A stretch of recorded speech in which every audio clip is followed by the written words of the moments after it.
Begin your sweep. Find Kerrigan. What we're showing here today is a demo of Heart of the Swarm, where Kerrigan has somehow been separated from Jim Raynor. She's been, driven away from him, or she's lost him in some way, and now she's off trying to regather parts of the Swarm, trying to rebuild the shattered remains of the Swarm that are just out there fighting for their lives, having lost their mighty leader at the end of Wings of Liberty. I remember blood and darkness. In Heart of the Swarm, we really want to give a lot of control of Kerrigan. She's going to be pretty much in mission for pretty much all the missions in the campaign, and as part of that, we're really taking control of the Swarm as a player. You're going to be building and evolving the Zerg actually unit by unit, and choosing evolution and even kind of splits where you'll get to make a choice. As a modern military commander should, Kerrigan is this creature of unquestionable power, who in many cases leads from the front, using her psionic powers to blast her enemies and destroy the opposition. Kerrigan can also be believably killed and brought back to life by the Swarm. So when Kerrigan dies, it's not the end of the mission, so you can be aggressive with her. You can use her at the forefront of your attacks. That's another way we're trying to encourage players to really bring the fight to the enemy and push them out into the map and really terrorize the opposition. Raynor's out defending people. He's out there to protect people from different threats. Kerrigan might be out there to kill those same people, right? So Kerrigan is out there, someone pushing destruction, trying to wipe out enemy forces, being a much more aggressive race. So hopefully it'll really push players to challenge themselves as commanders to really, think like the bug, really try to hunt down their enemies, use burrow, use sneaky tactics, and at the same time use mass wave assaults to overcome the enemy. In Heart of the Swarm, we're kind of exploring the Zerg in a way that we never have before, and as part of that, we're introducing some new characters that kind of help guide Kerrigan along, and also open up some of the evolution options that she has available to her.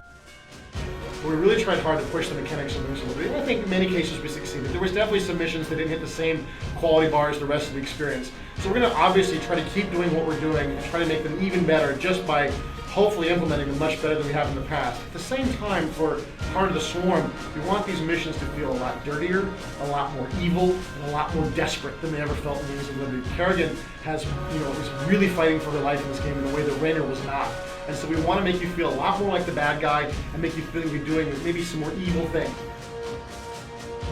Well, we're trying to make sure you get lots of units throughout the mission. We're trying to give you free units from time to time to give you some additional forces. We're also doing a lot of map mechanics to sort of push you out into the map, really try to drive you to be the aggressor, to go out, build large forces and engage against the enemy, or risk losing the mission. As Kerrigan, you're going to be evolving a Swarm with the help of Abathur, the Evolution Master. And what you're going to try to do is collect DNA from all over the galaxy. We're try to find weird and strange creatures, kill them, and take their DNA and add it to the Swarm. And then you're going to be able to buy upgrades that hopefully allow you to evolve your creatures in fundamentally different ways. We're changing the art for these creatures, not completely, but hopefully quite a lot. So you see that these creatures have really changed their shape and are really fundamentally different monsters. So maybe, when banelings attack enemies and they explode, maybe they spawn a bunch of resources that you can pick up. Or when the baneling is killed, he spawns 2 more banelings. When those are killed, he spawns more banelings, right? So you get this sense that you have this sort of rolling ball of death. But that's our goal, to make these evolutionary choices fundamentally different, to give you what hopefully feels like not just better units, but almost new units when you're evolving your Swarm.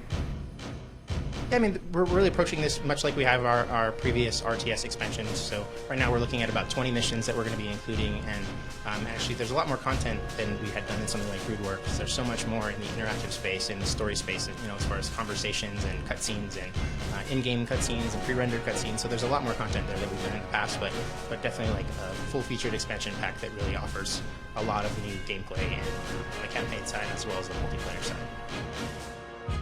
So we're definitely going to be doing upgrades to Battle.net as we go. We've already done a number of upgrades to Battle.net. We've added chat channels, we've added the ability to customize your hotkeys. We just did a season roll, there's now a new season out there. We had Master and Grandmaster League. We're going to do a bunch more maps for next season. We did a bunch of maps for this season.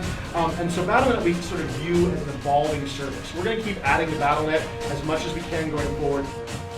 We're going to be adding a bunch more characters than the characters you've already seen to Heart of the Swarm. And we're going to try to have lots of ways for you to interact with these characters and understand better what Kerrigan feels about what's going on, what's happening in this next mission, what happened in the last mission, give you more context. At the same time, trying to find a way to make you feel and understand what it's like to be the Zerg. But what's so fun about Starcraft is all of the energy and passion our fans put into this game. Our fans surprise us almost every day with something they've done, either a great mod that they've made and they put up on Battle.net, or an amazing esport game we watched, or some wonderful tutorials they put up online for other players. The fans pour so much energy into this game. They keep it alive, they keep it going, they make it exciting for all of us. I think that's the most fun about Starcraft, is being a part of this amazing community. Heart of the Swarm is our first real chance to dig into the Zerg, and as a team, we're really excited about it. We're kind of, with everything, all the groundwork laid from Wings of Liberty, we're just jumping right into it and developing content. It's coming along really great. We're excited that we're finally able to show it to people here. We still don't have a timeline for it exactly, but just like all Blizzard games, we're going to keep working on it and iterating and making it the game that we expect it to be and that the players really want it to be. So we'll keep going until it's great.